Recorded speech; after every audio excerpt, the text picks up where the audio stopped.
Hi guys, welcome to Game of Thrones Season 8 Episode 1 review here on AdureTV. My name is Omar and I will be your host on this one. We're going to walk through every scene of Season 8 Episode 1. And like I said, this is a spoiler full zone.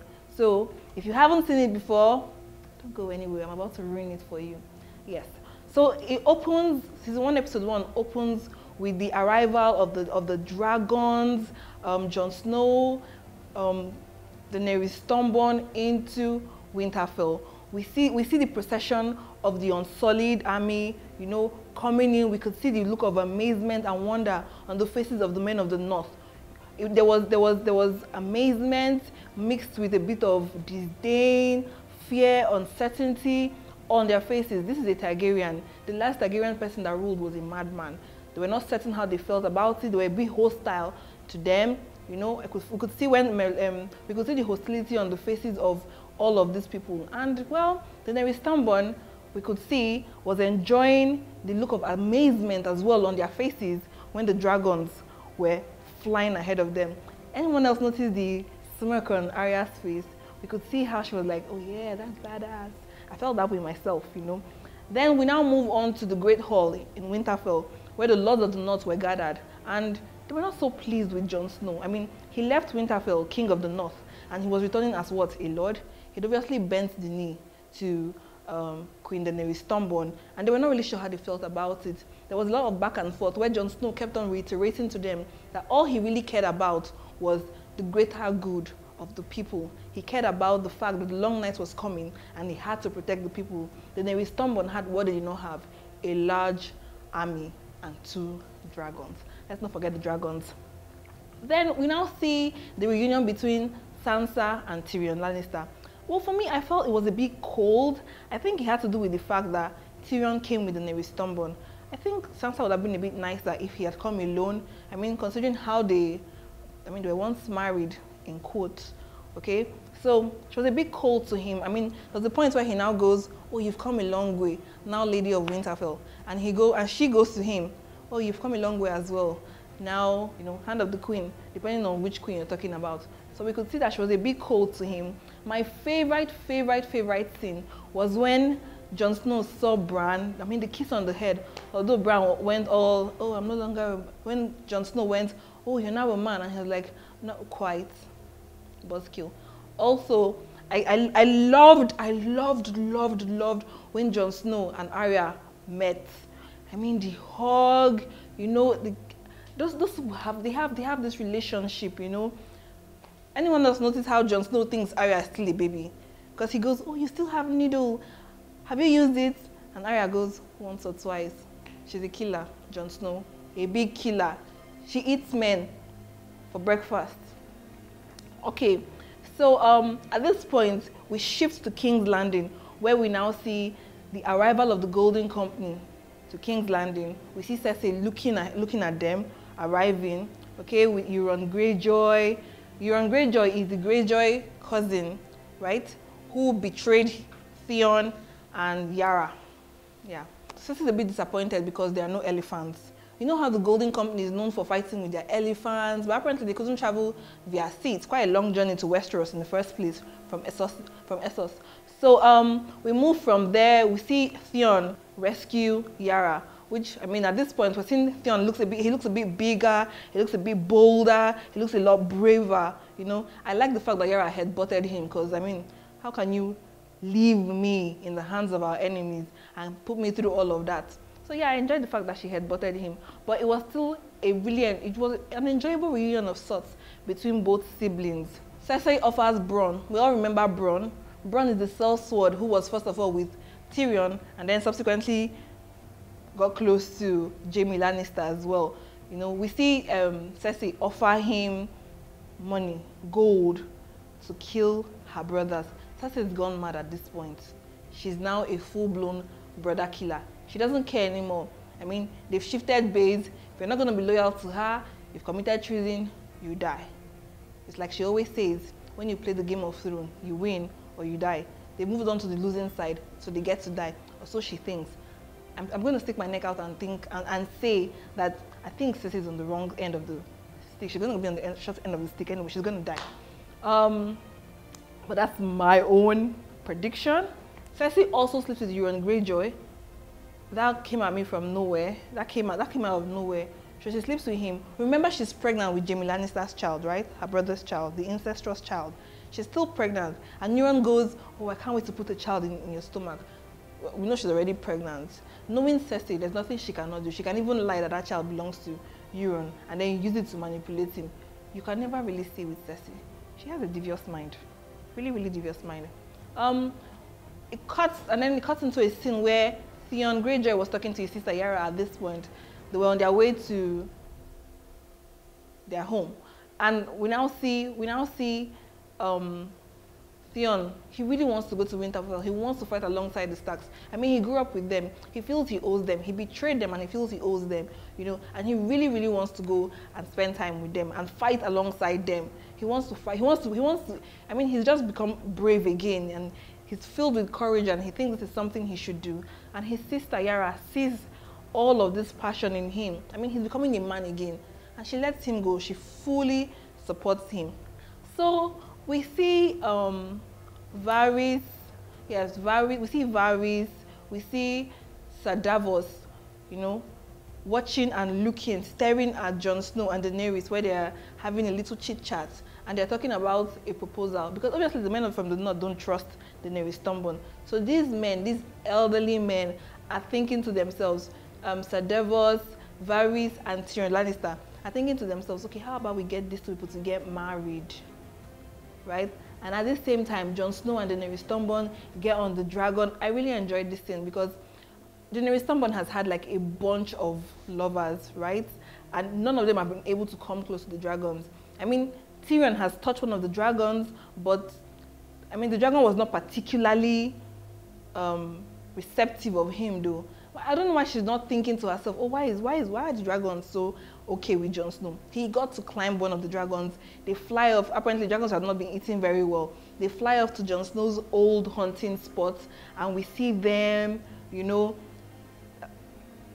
Jon Snow is on the dragon, and he's happy, and it was, for me, it was one of those magical scenes that we've all been waiting for, right? And it really, I actually enjoyed the scene. And then they now made out, they now made love, and it was really. And the dragons were staring at them. Okay, so this is my own take on that scene, right?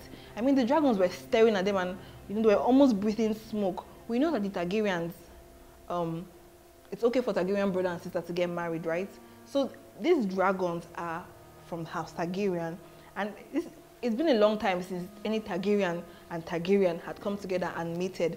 So my theory, my take on this particular one now is that the dragons were filled with maybe emotion, I don't know, and I mean, could this lead to more dragon babies? Not on the part of Daenerys and Jon Snow. I mean, the dragons, Rhaegal and Viserys. Does this mean they can now have children or something? Because I felt like the dragon was in heat as well. I don't know. I'm just saying my own take. So we break to the forge, where Gendry, remember Gendry Baratheon, one of the bastard sons of Robert Baratheon, who is like a master forger of weapons. We see him forging weapons. He's actually having an argument with the Hound. You know, the Hound was saying, oh, the weapon you did for me it's not how I wanted it to be. You know, the Hound is always grumpy. And Arya comes in. We could see the look of surprise and shock on the faces of both the Hound and Gendry. I mean, this was the first time Gendry and Arya seen each other since what, season 1? Or was it 2? Season 1, I think. You know, and we could see the look of shock on their faces. And the Hound, the last time he saw Arya, remember, she left him for dead. So the Hound looks at Arya and goes, you left me to die. And she goes, yeah, I stole your money too. Cold. And the Hound now goes back. I really enjoyed this particular scene. And the Hound now goes back, bitch, that's why you're still alive. I mean, it's true. That's why she's still alive. She's cold, okay? And then Arya is so badass. She gives Gendry a drawing of her own weapon. So she's not going to go for the regular weapons, right? She has something she wants already. Arya is a warrior. My kind of girl. Okay.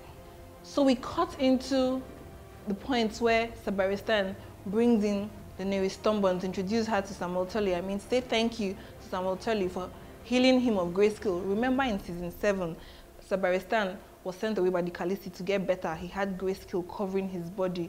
an infectious disease, right? That can slowly harden your heart and then cause you to die, or cause whoever has it to die. Now, when Daenerys Stormborn recognized the name Tully, remember in season 7, Daenerys Stormborn's dragons killed Samuel Tully's father and brother. I don't know if you remember when the dragons burnt them when they went to fight the Lannisters. I don't know if you can remember that. That was in season 7 anyways. Okay, so at this point, she recognizes the name and she tells him, I know, I think a bit coldly too, you know, I don't know, but I don't think there's really a good way to break that kind of news to a person. I mean, hi, Samuel, I burnt your father and your brother. You know, I don't think it's actually a good way to break that kind of news. And we could see Samuel Tully, I like the way his expressions changed. I mean, with the death of his father, I mean, it was like, okay, so my dad is dead, but I can go home now, right? I can visit home more often now that my brother is going to be is going to be the lord of the castle. And then Daenerys Stormborn says, oh, your brother stood with your father. So it dawned on him. We could see the pain, you know, the anguish on his face, knowing that his family had been wiped off, right? We could see the look of pain on his face.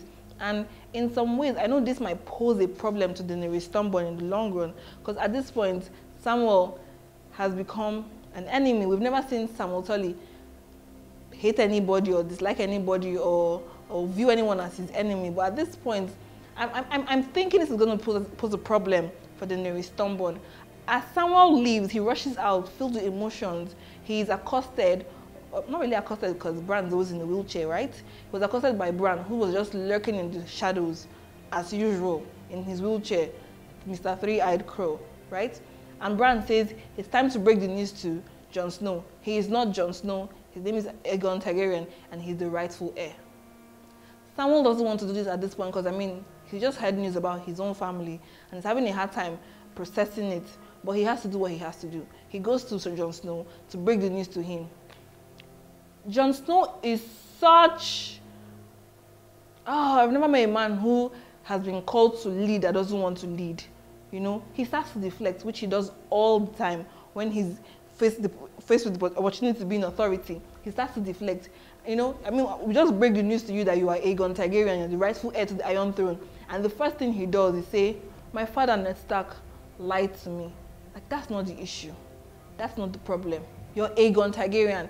At this point, he's thinking, he's saying, it's treason. Jon Snow now. He's saying, it's treason. Oh, how would Daenerys feel? I mean, he's concerned about, Jon Snow is, I think that's why he is the heir to the Iron Throne, really. Because if you notice, I feel like everything has in some way fallen on his lap. He's the only person, in my opinion, who is not playing the Game of Thrones. And he's obviously the one called to lead. People will say, Jon Snow puts people ahead of him. No, I don't think he really does. I mean, yeah, he does, but not really. I think Jon Snow just tries to run away from authority. He doesn't want that responsibility. You know, he'd just rather live. And right now, he's in love. And we remember when Jon Snow was in love with Ygritte, the wildling, he completely forgot about the Night's Watch in some ways, right? And it's like a pattern for him. Okay, so now he's in love with Daenerys Stormborn. And I like there was a scene where Sansa accosted him and told him, did you bend the knee because of the people, or did you bend the knee because you love her? And well, he couldn't give her a response. Typical Jon Snow. So yes, with all of this happening now, Jon Snow is now aware that he's Aegon Targaryen. We're going to know more about this in episode 2. But before we get to episode 2, before it ended, we were shown Tamlin and some men of the Night's Watch were headed towards Umber.